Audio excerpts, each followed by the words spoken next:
Ça m'intéresse. Oui, parce que j'essaie bah oui, vous n'écoutez pas les arguments, mais vous ne répondez pas aux arguments. C'est-à-dire que, de fait, dans l'univers, on constate, et c'est en ça que Dieu se montre, que tout effet a besoin d'une cause. Dans l'univers, oui. Tout à fait. L'univers Observable. Exactement. Dans l'univers observable, bien sûr. Tout effet a besoin d'une cause. Mm. Tout ordre a besoin d'une intelligence ordonnatrice. Parce que sinon, il n'existerait pas. Sauf en quantique. Il y a des expériences qui montrent qu'il y a des événements quantiques qui se passent. Et c'est pas qu'on ignore la cause, c'est qu'on a démontré.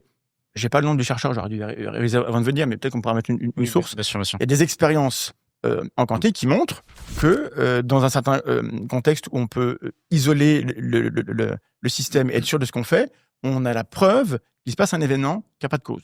La réalité quantique, c'est une notion de mesure. Une notion de mesure, effectivement. Lorsqu'on mesure quelque chose, alors on intervient sur la réalité, et donc c'est ça ce que ça signifie. Mais ça ne veut pas dire qu'il y a des choses qui n'ont pas de cause. Je vous dis que les conclusions des physiciens avec qui j'ai parlé, qui Oui, me disent que que cette quelques expérience-là physiciens- démontre qu'il peut se produire quelque chose Dont on ne connaît pas la cause. Non, merci. Dont, justement, on aurait tendance à vouloir dire qu'on ne sait pas. En fait, on sait très bien que non, on sait qu'il n'y a pas de cause. Si jamais cette expérience-là était réelle et que je l'ai bien traduite, est-ce que ça serait un problème pour votre thèse? Ça montrerait qu'on peut avoir dans l'univers des événements sans cause. Il n'y a pas dans l'univers des événements D'accord, mais- sans cause absolue. Si jamais c'était vrai, Mais si jamais c'était vrai, C'était embêtant. ça n'avait aucun sens.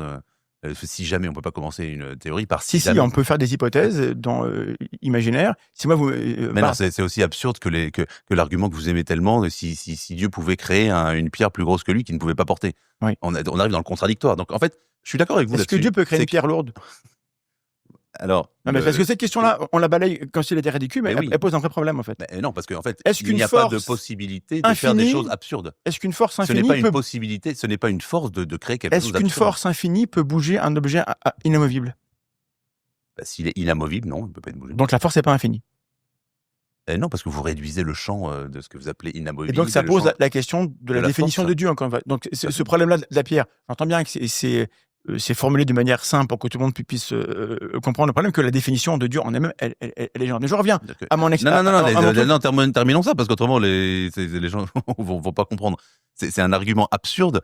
Et justement, Dieu, vu qu'il est une intelligence absolue, évidemment, il ne peut pas faire de choses absurdes. Parce que faire une chose absurde ne convient pas à l'intelligence.